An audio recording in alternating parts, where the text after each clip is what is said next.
Hello and Happy New Year. Now we all know 2020 was a turbulent year. We've seen the pandemic change the world and how we do things, and has forced a change in the way of thinking. I think that 2021 is a year of reimagining, rediscovering, and recalibrating.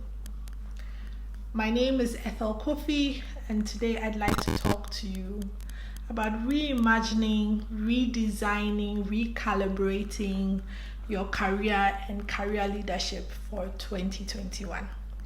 Now, if we look at it from just a purely corporate life, companies like Gap, Nike, Zara have all pivoted to creating PPEs, creating nose masks for the time and for the need that we have. We have an organization in Nigeria, a hotel booking site in Nigeria called hotels.ng, which partnered with hotels to create sort of isolation rooms within hotels. We've got Live Bank out of Nigeria that worked with partners to create COVID centers and create a repository of ventilators and lists of things that are needed for the pandemic. So we've gone through a year of shifts.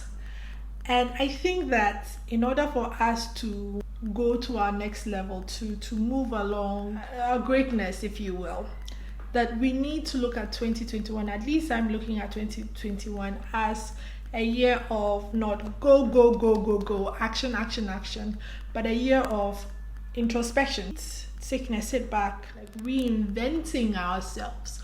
Reinvention is not just about changing jobs or changing careers. It's about showing a different side of your capabilities, your range, and what you are able to do. So I want to talk to you and take you through steps which I am using to shift in 2021. How do you start the process of reimagining, reinventing, redesigning your career? The first step is to just take stock of where you are. What is no longer serving me? Where am I stuck at? What skill sets do I have? What do I bring to the table? What is my risk appetite? An exercise in knowing yourself, and an exercise in understanding what you bring to the table, what your assets are. It might be good to do a SWOT analysis, and you can check that online. Do a SWOT, just know where you are at, right? Now, with that information, we can begin to look at your career value proposition and making shifts within that. So what do I mean by your career value proposition? Why do they hire you? What do they hire you for? Right? If you work in marketing or you work in sales, your career value proposition is creating a brand and brand knowledge so that sales can be made.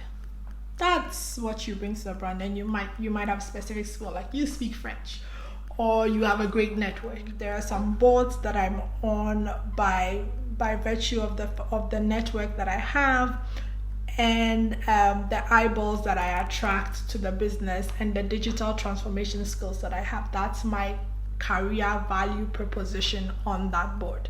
Now, understanding that career value proposition and the skills and assets that you have within it will enable you to begin to make shifts and realignment and readjustments within that value prop. So the first thing is, how do you change your career value proposition? By fulfilling unmet needs within the space that you are in. So it's making that shift to what your organization needs today.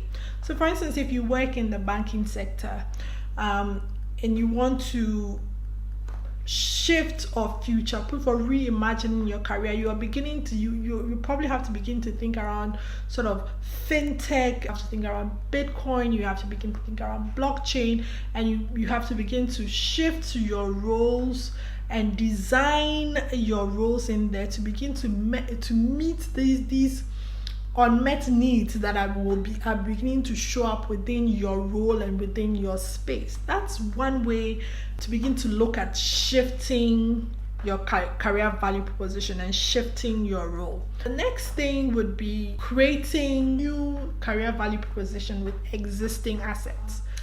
Let me give you an example. When I was in a technical career, right? I was a commercial solutions manager. When I left, a year after I left, I got offered these roles that I would never ever have been given had I stayed in a corporate role. But here's the thing, the skills that I picked up in this particular technical role, which means presentation skills, sales skills, working with corporate partners, they were the same skill sets. I had just pivoted them slightly into an entrepreneurial venture, into consulting venture. So from a purely technical role, a year later, even though I didn't take a role, a year later I was offered an Africa CMO role with a startup.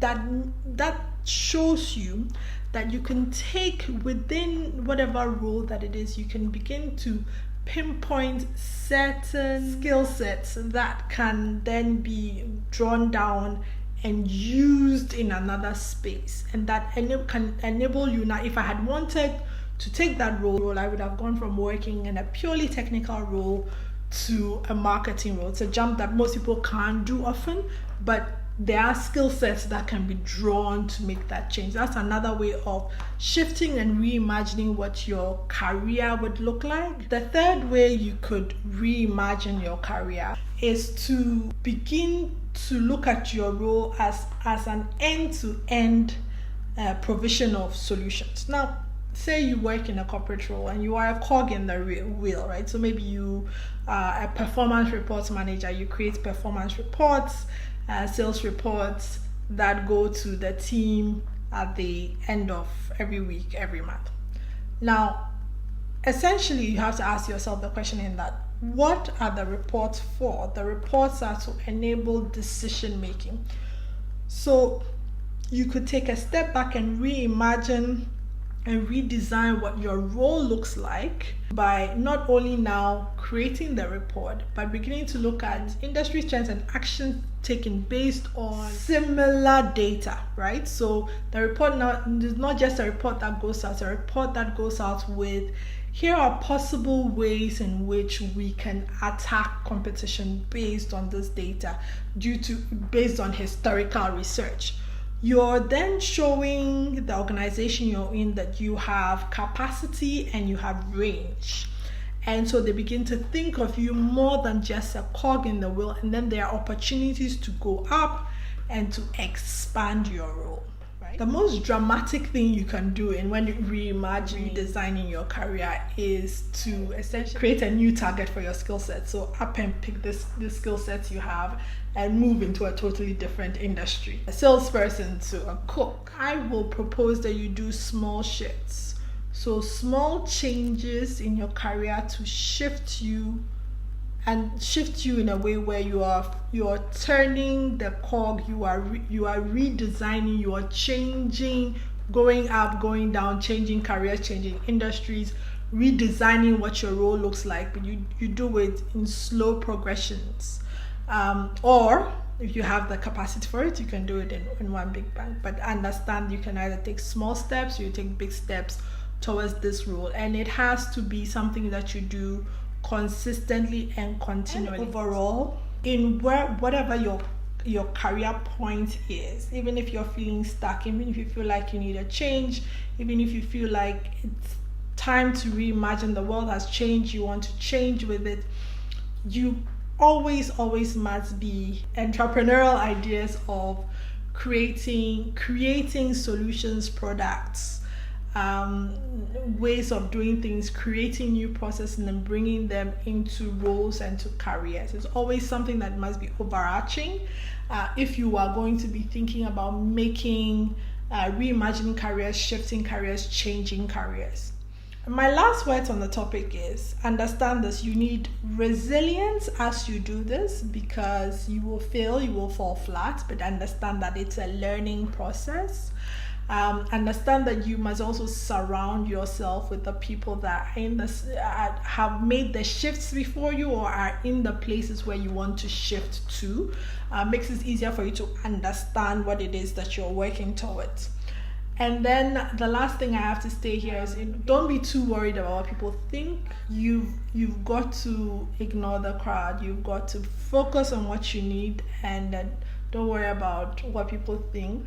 It doesn't matter. It's important that you work on a daily basis consistently toward making the shifts in your career. Thank you very much for taking the time out to listen to me.